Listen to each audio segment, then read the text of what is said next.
तो hello student, कैसे हैं आप लोग। उम्मीद करते होंगे कि आप लोग अच्छे होंगे, मस्त होंगे और अपनी पढ़ाई जो है एकदम जबरदस्त तरीके से कर रहे होंगे।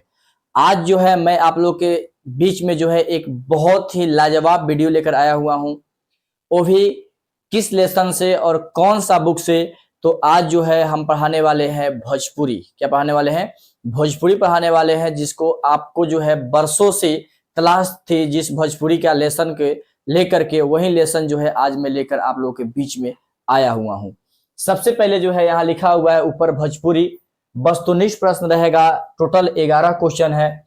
यह जो है क्लास 10th का जो है एग्जाम जिसको भी देना है उसको जो है यह देखना अनिवार्य है, क्योंकि यह क्वेश्चन जो है बिहार मॉडल द्वारा जारी किया गया यानी प्रकाशित किया गया जो है उसी से यह क्वेश्चन जो है 11 लिए हैं, क्योंकि यह क्वेश्चन जो है अपने आप में जो है इंपॉर्टेंट रहेगा। आपको एग्जाम देने में काफी फायदा होगी इससे। तो चलिए बिना देर किए हुए चलते हैं आपको क्वेश्चन की ओर। देखा जाए सबसे पहला क्वेश्चन जो है कि संत शिव नारायण के जन्म कवना जिला में भइल है। तो सबसे पहला क्वेश्चन जो है इसमें दिया है कि संत शिव नारायण के जो जन्म जो था वो कवना जिला में भइल रहे। तो सबसे पहले एक आंसर हुई गाजीपुर जिला में। कौन क्वेश्चन एक आंसर हुई? गाजीपुर जिला में। अगर क्वेश्चन हुआ से पूछल जाए कि बताई संत शिव नारायण के जन्म कवना जिला में भइल रहे, तो बतावे के बा कि गाजीपुर जिला में भइल रहे। दूसरा क्वेश्चन क्या कहता कि पलटू साहब कैसन ब्रह्मा के उपासक रही। दूसरा क्वेश्चन कहता कि पलटू साहब कैसन ब्रह्मा के उपासक रही, तो वह बतावे के बा कि निर्गुण। कैसन? तो निर्गुण। आंसर में हुई एकार निर्गुण। क्या हुई? तो एकार आंसर हुई निर्गुण के उपासक रही। ठीक बा। ओकरा बाद तीसरा नंबर क्वेश्चन का कहता कि कवि प्रथम क्रांतिकारी केकरा के कहले बा। तो कवि जौन बा उ प्रथम क्रांतिकारी जौन बा तो फतेह शाही के कहले बा। केकरा कहले बा? तो फतेह शाही के कहले बा। फतेह शाही के एकार आंसर हो जाई फतेह शाही। यानी कि कवि जौन बा तो प्रथम क्रांतिकारी केकरा कहले बा, तो कहले बा उ फतेह शाही के कहले बा। चौथा क्वेश्चन कहता कि उहो बरखा आई कवना ऋतु से जुड़ल बा। तो उहो बरखा आई जौन बा ई वर्षा ऋतु से जुड़ल बा। कौन ऋतु जुड़ल बा? तो वर्षा ऋतु से जुड़ल बा। एक आंसर हो जाई वर्षा ऋतु। का हो जाई? वर्षा ऋतु। ओकरा बाद जौन बा क्वेश्चन बा कि वर्षा ऋतु में कौन लोग गरियावेला। तो वर्षा ऋतु में बा जौन की रोज कमा के जौन खाए वाला मजदूर बा उहे लोग गरियावेला। तो एक आंसर हो जाई रोज कमा के खाए वाला। रोज कमा के खाए वाला। एक आंसर हो जाई रोज कमा के खाए वाला। ओकरा बाद दिले बा 6 नंबर में कि नेह के पाती के रचनाकर के हो। यानी कि नेह के पाती जौन बा ओकरा के लिख ले बा, एकरा बारे में जो हमनी की जानल जाई। तो नेह के पाती जौन बा तो लिख ले बा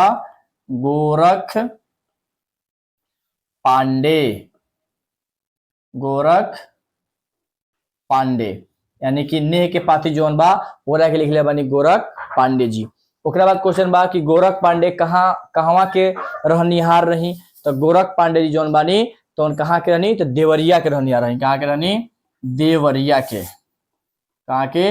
देवरिया के रहनिहार रही। ओकरा बाद क्वेश्चन बा कि गोरख पांडे के मौत कब भई रहे। तो गोरख पांडे के मौत जौन बा तो 1 जनवरी 1989 ईस्वी के भई रहे। सॉरी, इनका जो जन्म बाटे गोरख पांडे की जो मौत जो भई रहे तो 29 जनवरी के भई रहे। कब भई रहे? 29 जनवरी के। 29 जनवरी 1989 के। 1989 ईस्वी में इनका मौत भई रहे। अगर क्वेश्चन हुआ से पूछल जाए कि बताइए गोरख पांडे के मौत कब भई रहे, तो बताओ कि 29 जनवरी 1989 ईस्वी के भई रहे। ओकरा बाद कहता कि जिंदगी कौना चीज पर तप रहल बा। तो जिंदगी जौन बा तो आग पर तप रहल बा। कहियो तप रहल बा? आग पर तप रहल बा। ठीक बा। ओकरा बाद कहता कि संत पलटू दास के जन्म कौना जिला में भई रहे। तो संत पलटू दास के जौन जन्म बा तो फैजाबाद जिला में भई रहे। कहाँ भई रहे? तो फैजाबाद जिला में भई रहे। एक आंसर हो जाई फैजाबाद जिला में भई रहे। कहाँ भई रहे? तो फैजाबाद जिला में भई रहे। ओकरा बाद कहते छेदी जगन कहवा के प्रधानमंत्री रही। यानी जो छेदी जगन जौन बनी तो कहाँ के प्रधानमंत्री रही। तो गुआना के प्रधानमंत्री रही। कहाँ के रही? गुआना के। एक आंसर हो जाई कि गुआना के प्रधानमंत्री रही।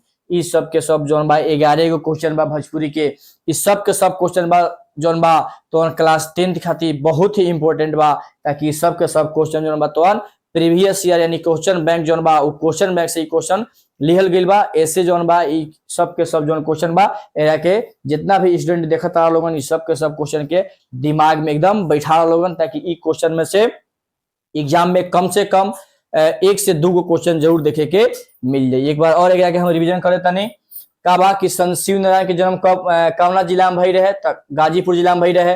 पलटू साहब कैसन ब्रह्मा के उपासक रही, त निर्गुण। 3 में कहता है कवि प्रथम क्रांतिकारी केकरा कहले बा, त फतेह शाही के। उहो बरखा आई कवना ऋतु से जुड़ल बा, त वर्षा ऋतु से।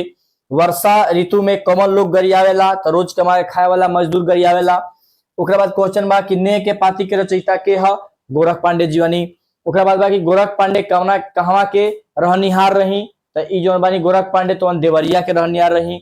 ओकरा बाद कहता है गोरख पांडे के मौत कब भई रहे, त गोरख पांडे की जौन मौत बा 29 जनवरी 1989 ईस्वी के भई रहे। ओकरा बाद कहता क्वेश्चन 9 नंबर की जिंदगी कौन चीज पर तप रहल बा, तो जौन जिंदगी जौन बा तो आग पर तप रहल बा। ओकरा बाद क्वेश्चन कहता कि संत पलटू दास के जन्म कौना जिला में भई रहे, तो फैजाबाद जिला में भई रहे। ओकरा बाद कहता क्वेश्चन 11 नंबर कि छेदी जगन कहवा के प्रधानमंत्री रही, जौन छेदी जगन बानी उ जौन बानी उ गुआना के प्रधानमंत्री रही। उम्मीद बा कि सारा के सारा क्वेश्चन समझ में आइल होई। अगर ऐसा ही वीडियो देखे के चाहत रह तो लाइक करो, सब्सक्राइब करो और ज्यादा से ज्यादा वीडियो के शेयर करो, ताकि और भी जौन बच्चा एक इंतजार कर रहा बा ओकरो लगे वीडियो पहुंच जाए।